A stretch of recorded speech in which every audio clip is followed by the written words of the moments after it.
khona le upecha pecha digolodo anga khona le 12 minutes before we get to 7 o'clock, and the discussions about January budget, December.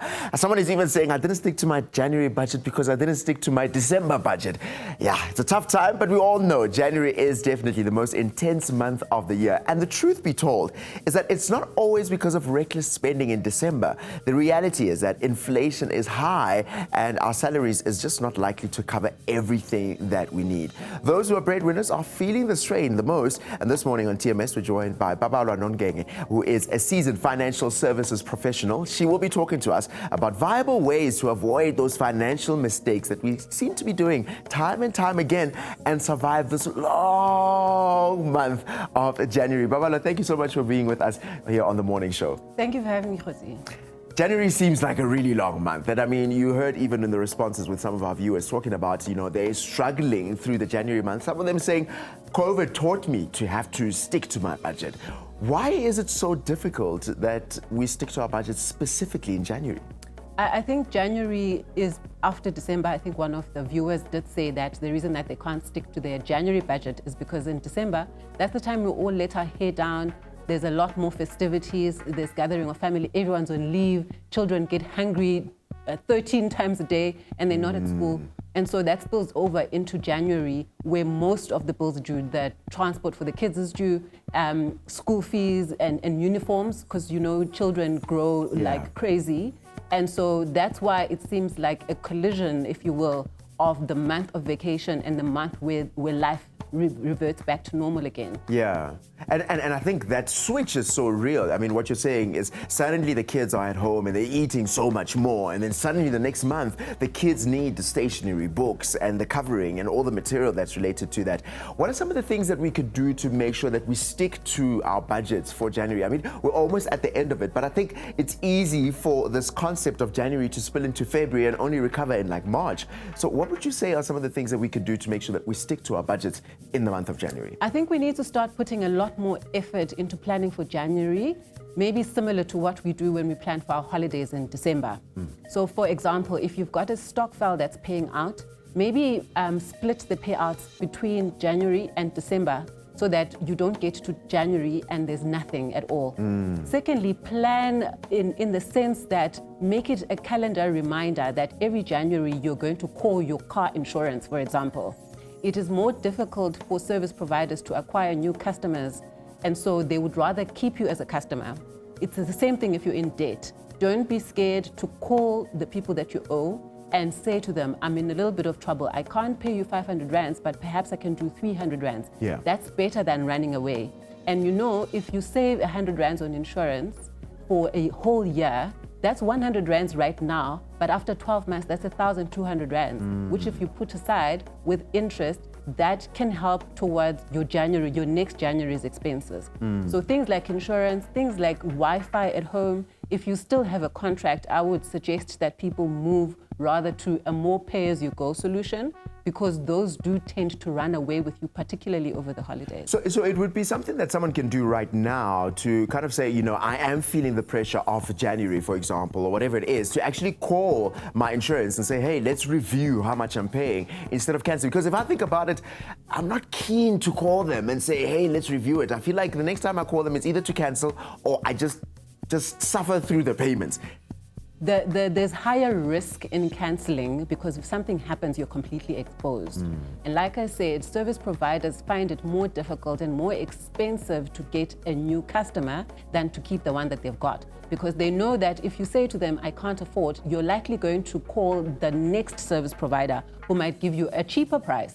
So it's better that they retain you. So I would actually suggest that, Khosi, people set a reminder even every 6 months. Because first of all, your car depreciates. Yeah. So why are you insured for the retail value when we know that if you drive off a showroom today, 20% of that value goes with you, literally as you leave a showroom with a new car. Yeah. And checking your home contents, do you still have all of the things that you listed? And trust me, companies are more interested in keeping you because you've already demonstrated that you are a paying customer, and it's more in their favor to try and keep you they will, in all likelihood, see what they can do. And that 100 rands, like I'm saying, can be 1,200 rands after a year. So think about it. If you've missed the bus this time around, but if you're thinking about next year, set your reminders twice a year. Just call and see what adjustments can be made that can add a few rands into your pocket again. I love this so much because it's something that's practical and goes beyond even the discussion of January that people can be able to look at. Speaking of January, what are some of the mistakes that you find a lot of people make during this time? I mean, you've spoken about December, we let our hair down, we relax completely, but we come into January and it seems like the whole country is feeling the strain of January. What are some of the things that you're finding are common mistakes people make during this month? I think people think that, for example, children always need new things. I don't know about you, but when I was growing up, hand-me-downs were very common. Yeah. So among family, I would even say among family friends, if something is in good condition, a blazer is a very big ticket item. If a blazer is in good condition and somebody in your circle of friends or among cousin is changing grades, you know what, even on Facebook Marketplace, we can go and exchange and swap and sell each other blazers, items of school uniforms, and even textbooks. Because children don't need, if the curriculum hasn't changed, why do we need to go and get the spanking brand new textbook from the bookshop when we can get the same edition, the same version that was used last year from Facebook Marketplace? So things like that can definitely help, because every single rand and cent does add up. That is actually very true. I remember in some schools, actually what they do, the matriculants, they leave their school shoes on their last paper where they write collectively so that those shoes can be able to go to somebody else, and not every year having to get new shoes, new bag, new lunchbox, or whatever it may be. But what do you think it causes this repetitive action, this repetitive nature that we sort of find ourselves having to do every single January? We sing the same song. Look, I think we are creatures of habit. And we love our bundles of joy. So we want to feel like we're giving them the best. But the best is actually maybe in demonstrating financial stewardship to them, to say, look, this blazer is good enough and you are still wearing it. It belonged to your cousin or your friend, Johnny, but it's still good enough. There's no holes in it.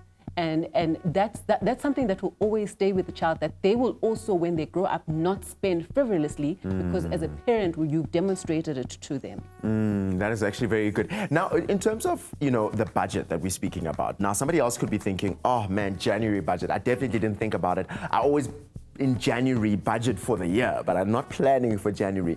When would you say is a good time for someone to make this budget that they should be using in January? And what are things that you think should influence how they pen it down to get in some of the numbers that they put down? Well, budgeting as a concept is something that we should be doing throughout the year and not just for January.